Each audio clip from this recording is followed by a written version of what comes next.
বাংলাদেশ বিপ্লবী দলের নবম প্রতিষ্ঠাবার্ষিকী এবং জাতীয় বিপ্লব ও সংহতি দিবস উপলক্ষে ঢাকা রিপোর্টার্স ইউনিটিতে আলোচনা সভা অনুষ্ঠিত হয়।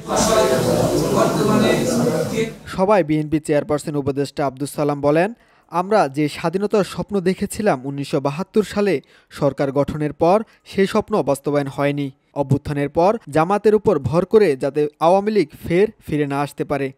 নিজেদের বিরুদ্ধে একে অপরে কাদা ছোড়াছুড়ি না করে আমরা জনগণের কাছে রায় নেই, তারপর জনগণ রায় দেওয়ার পরে আমরা দেশটাকে সেভাবে পরিচালিত করি যাতে আমাদের নিজের পায়ে দাঁড়াতে পারি।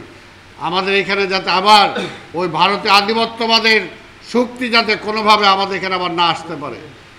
আপনাদের উপর ভর করে এর আগে আওয়ামী লীগ এসেছে, আবার যাতে আপনাদের উপর ভর করে আওয়ামী লীগ আসার সুযোগ না পায় সেই চিন্তাটা আপনাদের করা উচিত। তার মন্তব্যে উঠে আসে, কৃষক, শ্রমিক ও প্রবাসীরা দেশের প্রকৃত সম্পদ, তাদের উন্নয়নেই জাতীয় অগ্রগতি নির্ভর করে। এই দেশে কৃষক যদি না বাঁচে, এই দেশের শ্রমিক যদি না বাঁচে, এই দেশের সাধারণ মানুষ যদি না বাঁচে, কাকে নিয়ে আপনি রাজনীতি করবেন? কাকে নিয়ে করবেন? কার কারণে করবেন? কার জন্য করবেন? কাজে বিএনপি রাজনীতি করে সেই কৃষকের জন্য, সেই শ্রমিকের জন্য, সেই সাধারণ মানুষের জন্য।